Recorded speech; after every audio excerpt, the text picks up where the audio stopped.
Some people love it, some hate it, and some hate it so much that they try and ban it altogether. And yes, I am talking about broccoli. The broccoli plant is a distant cousin of the common cabbage, as it belongs to the Brassicaceae family. With broccoli, though, the main edible parts are the stalk and flowers, instead of the leaves, although you can eat them too.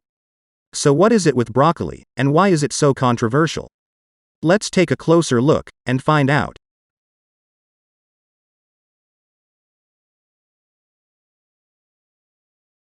The history of broccoli goes back much further than you would think. Like many other vegetables we eat today, broccoli was cultivated from various plants, and then selectively bred to become the vegetable we know today. This vegetable's history goes back to the Etruscans, an ancient Italian civilization that predated the Roman Empire. The Etruscan people cultivated the vegetable sometime around the 6th century BC. The Romans adopted many aspects of Etruscan culture, including their love for broccoli.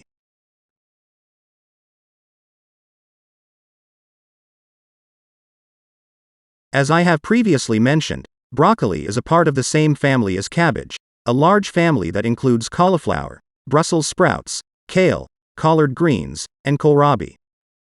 Despite this, when the vegetable first made it to England, it was associated with asparagus. In fact, despite being a favored food of the Romans, it seems that it took a long time to spread further than Italy. The earliest report of it in France, for example, is as late as the 1500s.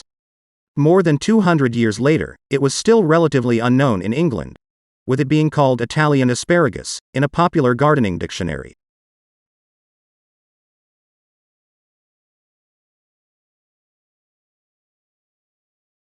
One of the first records we have relating to broccoli in the U.S. goes back to the third president of the United States, Thomas Jefferson. Jefferson had a bit of a green thumb, and as such, he would frequently share seeds with some of his friends in Europe. One such packet of seeds he received were broccoli seeds, which he noted sowing at his estate in Virginia on May 27, 1767. It wasn't until much later in the 1920s that broccoli became a common sight, when Italian migrants brought it over and regularly consumed them. Even then, it was almost exclusively eaten by Italian migrants and their descendants for decades before becoming more mainstream.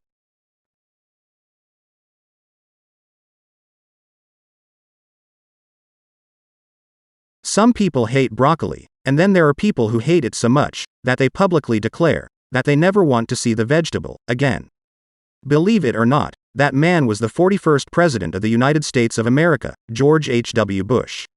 While in a press conference, Bush stated, "And I kid you not, I do not like broccoli, and I haven't liked it since I was a little kid, and my mother made me eat it, and I'm President of the United States, and I'm not going to eat any more broccoli." He declared this when asked why he had banned the vegetable from all Air Force One flights.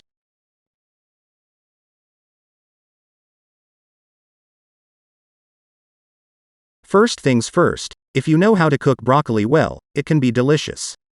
Most people who dislike it, including George H.W. Bush, have only ever been fed it in an overcooked, mushy, gross state. The truth is that broccoli is incredibly good for you, so good that the term superfood is quite often thrown around in association with it. It's high in protein, fiber, and vitamin C, and is a good source of vitamin A, vitamin B6, potassium, and calcium, among many others. It's also full of antioxidants, is suitable for your digestion, and is even claimed to help prevent cancer. We have come to an end. That were 5 interesting facts about broccoli. If you like similar content, please don't forget to subscribe to my channel. See you soon.